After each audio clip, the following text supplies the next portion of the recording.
Hi everyone, and welcome back to the Couch Buddies. And tonight we will travel to an odd world. And I'm going to bring you a game from an European developer that you might have not heard about. So don't run away and we'll be flashback.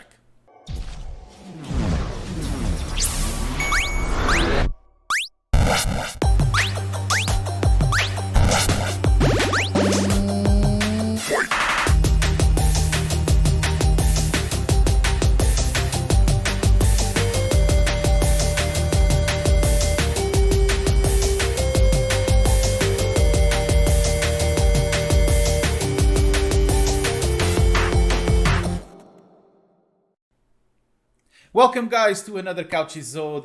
We hope that you had a great week, and here we are for another round of Old and Moldy, as we usually said, and with some great games today that we have to bring to you. Great games and some surprises along the way. So I'm going to kick right out because I need to lay down on the land right now. And I just talked about this European developer that, it has some games that some people might have not heard about. So the game that I'm going to be talking about today, it's a point and click. Well, no news there. What a surprise. What a surprise. It's a point and click, and it's called Runaway, a road adventure. It's from 2001, nice one. and it was developed for Windows, and it was developed by Pendulum Studios and published by FX Interactive. Now, although the Spanish developer Pendulum Studios didn't release a massive international title such as this one, it's by no means their first settlement in the video gaming industry. Now, Pendulum Studios were actually quite successful during the golden age of the Spanish software, which was between 83 and 1992.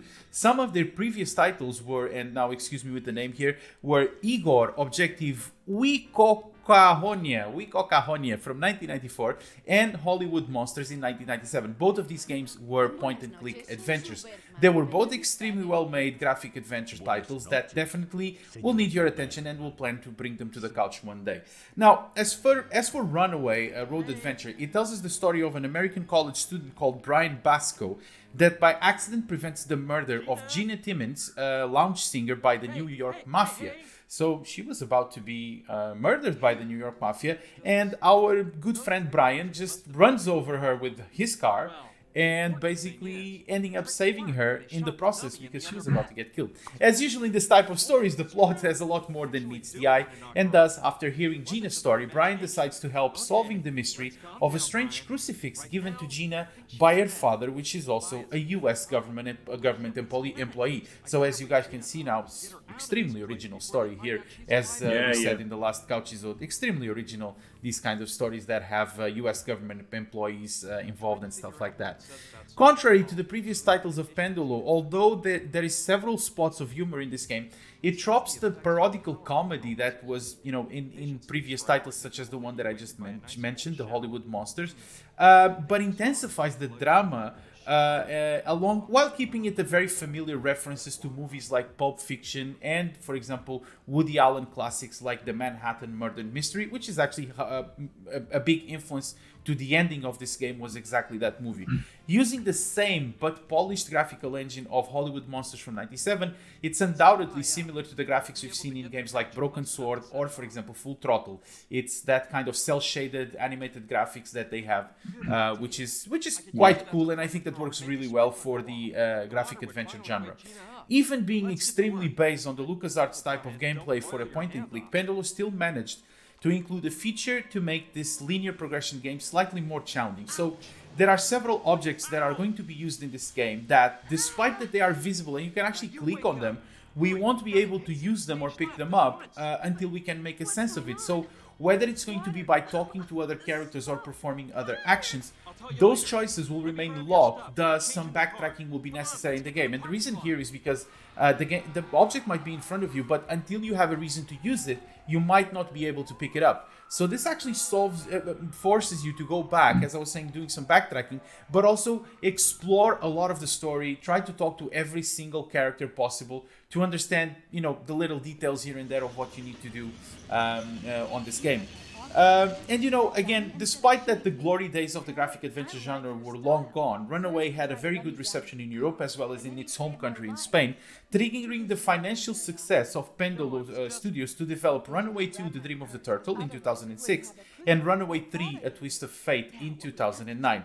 In fact, to this day, the Spanish studio is the longest running game developer in the country and still keeping point-and-click genre strong, the genre very strong, with an all-new title to be released in this December 2021 called Alfred Hitchcock Vertigo. So for those who are interested, it's going to be nice. It's going to be a game based on the movies of, roughly based on the movies of Alfred Hitchcock, which is, for us gamers, it's probably one of those movie directors that, we really love, and all his work and all that is created is really, really important and ended up influencing a lot of the gaming genre that we had so far. The game is available for €1.30 roughly in GOG, this one, as well as the remaining two, Runaway 2 and Runaway 3. They are all available for the same price. I'm not sure if it's because it's Black Friday, but they are all at 67% discount right now. I know they have a huge promotion going. Yeah, exactly. And you guys should pick it up because, for this price, it's really, really worth it. And it's a really great game. The game is that awesome. You guys should try out. Before we actually wrap up on this, I want to give a shout out to Viriatus PC. He's one of our friends. And he actually did a review on this game 6 years ago on his channel. And I actually watched it only after writing the script for this kind of review that we did here. So I hope that I did touch some of the points that he touched there also. But I think he went a little bit in depth in terms of the graphical engine that is used and how it's done. He also went very in depth about the soundtrack, which is something I didn't really touch base, but I think he did a good job on that. So if you guys want, we'll leave the link on the description, and it's also going to be popping up in the top of the screen. If you want to visit, go there, go to Viriatus PC, give him a shout out, give him a sub. He also deserves it, and he does some really good gaming content, more modern gaming content. That's great content. But great content also. So, good game. We're done with this one. What about you, Blade? I'm going to ask you something. The game is called Runaway, a Road Adventure, right? Correct. Yes. And he runs her over to save her from getting murdered, right? Well, yes, but the road. So adventure... you can say this is a hit and run away. Yeah, Sam and Max hit and run. Is that what you meant? No. Nah. The I was trying to make a bad joke. I know you were. The road adventure actually is to give us Sam and Max is awesome. Yeah, some similarities with these movies that I mentioned, like Pulp Fiction, I know. And that that's the real purpose of the title. But it was a good attempt. I guess DJ, we're running out of time. We have to jump to commercials. Yeah, we have to jump to commercials. Yeah, let's go on that. Then. So let's move on forward. Well, not forward, but backwards, and let's go back to 1997. Okay. And it was a nice year. To the PlayStation 1 to talk about a game, an awesome game called Oddworld, Abe's Oddysee. Yeah, really good one. Not on the PlayStation so cool. For me, on the PC though, because I played it came out on the PC too, But this was an awesome game. On the PC, you could actually play it on MS-DOS and Windows. Yes, it was really cool because it had the two versions. It was awesome because a lot of people still haven't moved to Windows. Yeah, it was the transition period. Windows 95 came up roughly, a year before, I guess, and people were still rocking. Many people were still rocking MS-DOS for gaming rather than just and Windows 3.11. Yes. When Windows were just a GUI for DOS instead of a operating basically. system. But moving on. PlayStation Oddworld. This game was really cool. This was a platformer, and the characters and everything was just pre-rendered, and it looked awesome back then because it wasn't using the polygons that the PlayStation used. It had this really cool look back then, and it was really smooth. And what happened in this game is you played as Abe. He was a Mudokon, and he worked in this meat factory somewhere in the universe, and he overheard a conversation between his evil boss and his henchman, saying that they wanted to shift the raw materials to the Mudokons. So him and his friends, the workers, they wanted to use them as meat, basically. So what he does is he runs away to warn them and just to save them and get them out of there. This is the premise of the game. But if you look at how this game goes, this brings back a game called Oddworld that we talked about in the past. Yeah. Because it's like a cinematic adventure, exactly like Oddworld, but what you do is you go around in these platforms exploring, and you have to avoid the enemies because there's not much you can do, and you need to find your friends and find a way to save them and not get them killed.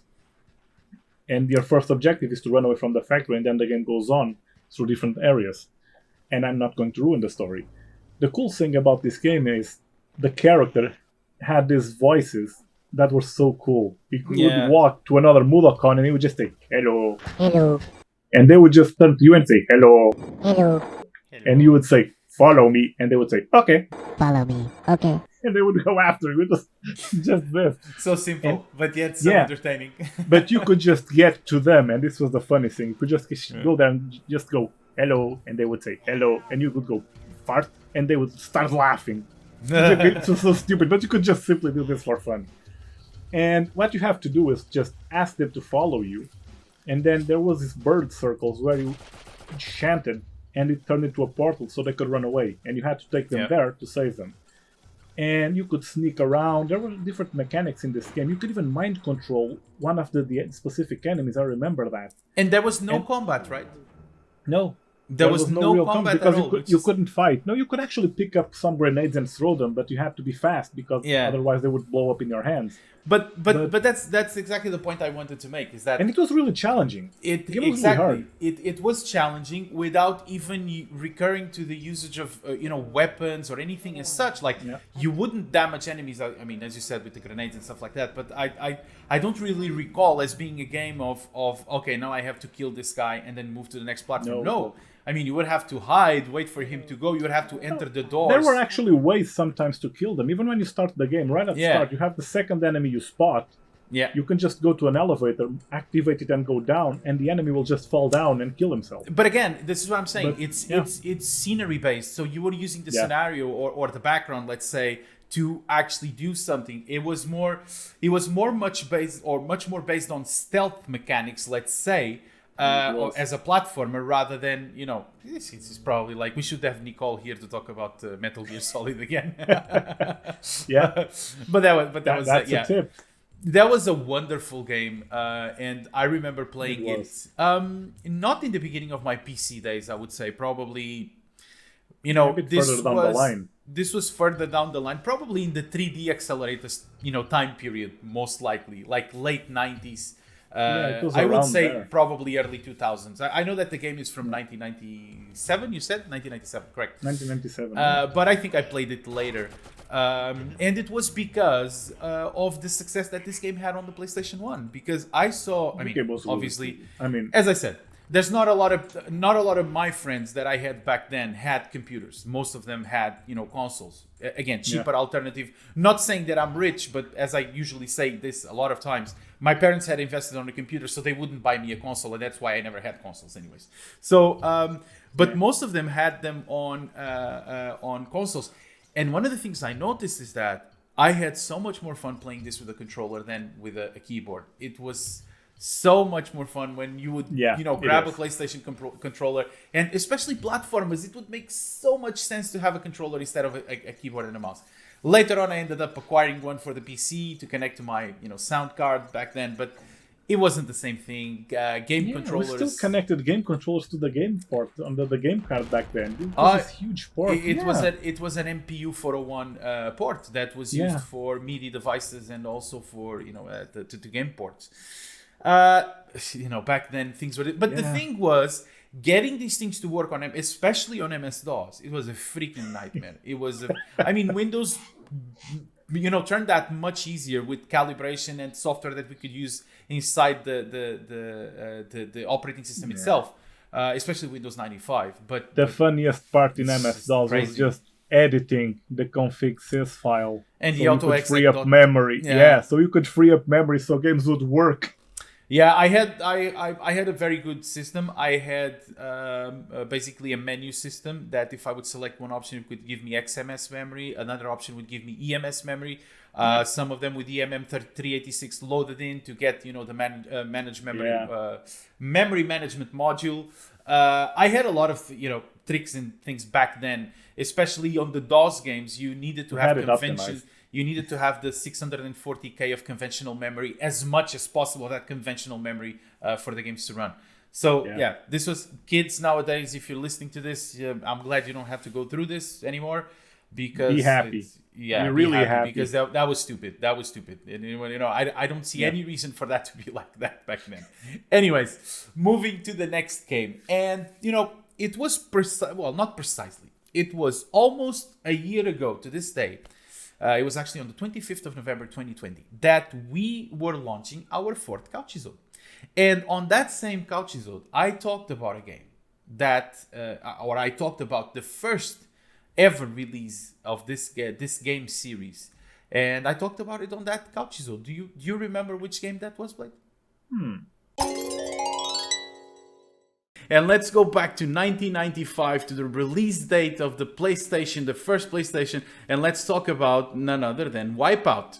That's it. We're going to be talking exactly about Wipeout 2097 from 1996 for the PlayStation 1, and this was developed and published by Psygnosis. Now, for those that are big fans of the series, in terms of gameplay, this game is essentially the same with a little detail here and there.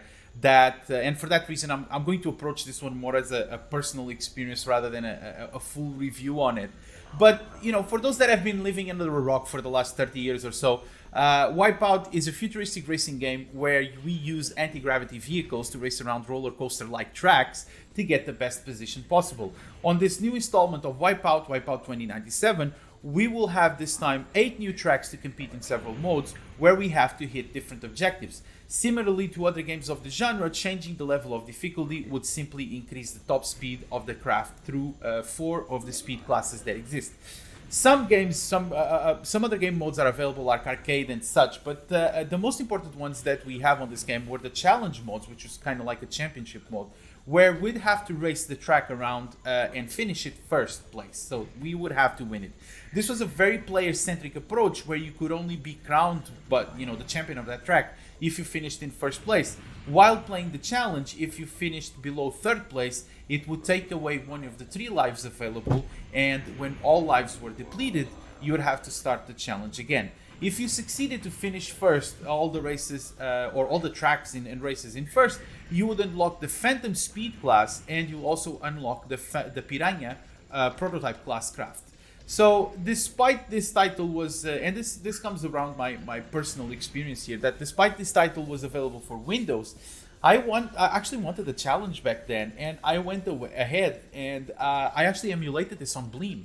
So I grabbed the original CD from the PlayStation 1 and I emulated this. Obviously it was a painstaking experience because internet was not readily available at back then. I had to, grab, advice from some friends that already tried using it, Bleem, for emulating PSX games and so on.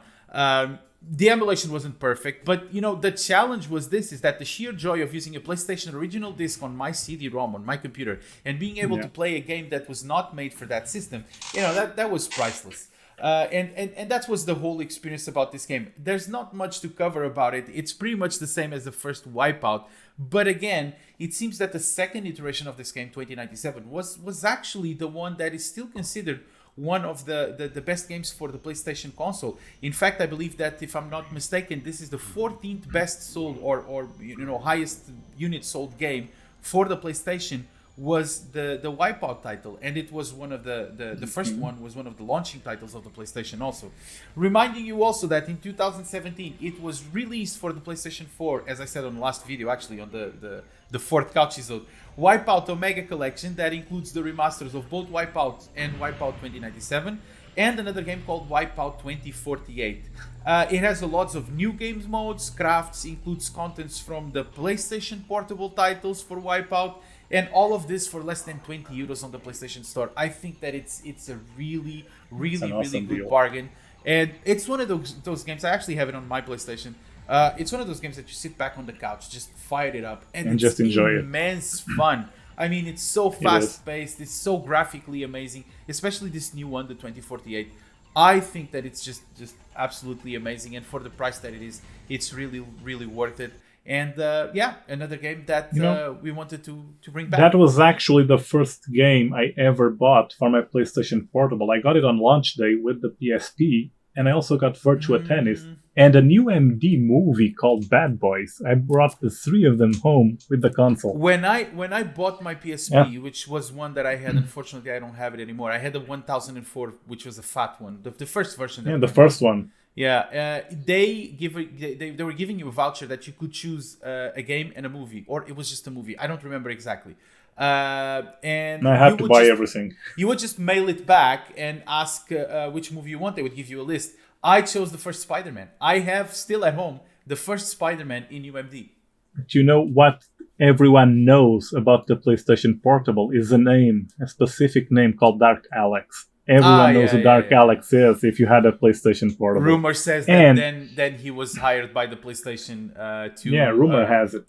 That to work on the vulnerabilities. And you were also talking about something very peculiar that came back then, that was Bleem, that came out of nowhere.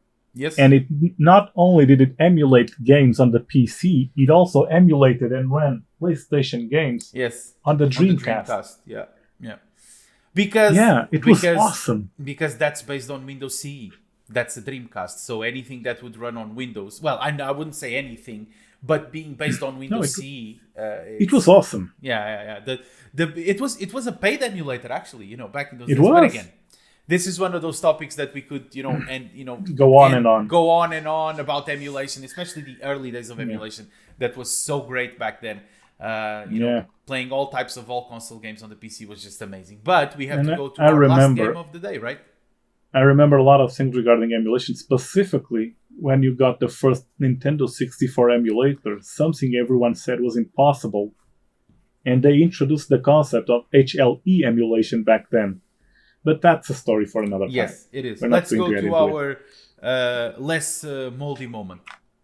Correct. Freshener. Let's freshen it up. So, let's go. I'm going to bring a very different game from the usual ones. And this is actually a very cool one that came out in 2015, and it's a game called Her Story.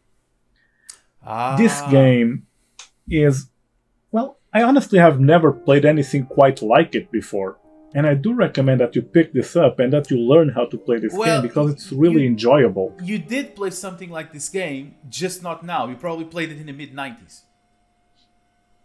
Maybe. Because of the full motion video component of this game. I haven't really played it. I saw the game, I was about to buy it, but then something else got in the way and I didn't do it. But I like the concept. It's a really cool. It's like you are an investigator and you're given access to this police computer that gives you access to a case that you're investigating. The case introduces you to a series of interviews that you cannot hear the questions. You can just hear a woman speaking. Correct. Someone called Hannah, and back then what happened, and she's telling this story and telling about what happened and giving a lot of background. And her husband Simon went missing and was then later found murdered. And what this game is all about is you sitting there. You just see this computer screen like you were sitting there. It really emulates the scan lines of an old CRT monitor and the reflexes of what's around you. You can actually turn this off if you don't feel comfortable, but you are there just watching these clips, these incomplete clips, and getting the transcripts from them and getting keywords and key information to look for more information and just start to picture everything and get everything into the right sequence and picture the whole story together to know what happened. I'm not going to get anywhere in the story because it will just ruin the experience, whatever I could tell you, but this is really enjoyable. And I can tell you that the acting here is top-notch. It really makes the game very, very realistic. It is a very really good game. Cool. It really brings back that vibe that we had of the full motion video games that we had back in the, and that's why I said you probably played it in the mid-90s, because I understand that it's not exactly the type of, let's say, a point and click or anything as such. Well, although it's different. It could be, because we had many point and clicks back then that were just like this, that you would just, watching things happening on the screen. And then, but again, it really reminisces to that time. And when I saw the trailers about this game and I read about it, the more I got interested about it, because it seems really, really that type of concept that we had 20-something years ago. but it just brings it to a new level, a more modern level that we have It nowadays. takes some time to get into the game and understand exactly how you can progress in it. But once you get into it, you just get sucked into this, and you cannot have enough of it until you get to the end of it. It's really that good. It's really hard to start picking up how you work it, but give it a chance. It's really worth your time. Just like last week, we were talking about My Friend Pedro, and I just installed it over the weekend, and I just finished the game. It was just like this, boom. And I started playing it. It's so fun. Anyways, you know what is boom? Boom is what you should do on that like button. Please give us a like. Don't forget, we enjoy those likes, and we need those likes for us to keep bringing you this content. As we always tell you guys, leave a like right now. Leave a dislike if you didn't like. Of course, it's always an option. Subscribe. I heard they're removing the dislike button, so that's fixed. No. You might want to choose to do that, but we will not. We will still leave the dislike button because we will all leave it. Feedback from you is important. Although, to be honest, the dislike button doesn't really give you a lot of feedback. You should write on the comments what you think, what you need, or what you think that it should improve. Yeah. Leave us your suggestions. If you want us to talk about some games that were from your childhood, maybe we played them, maybe we didn't remember them yet. So bring those suggestions to us. And as we always say, guys, see you next week and game on. Game on, everyone. See you next week.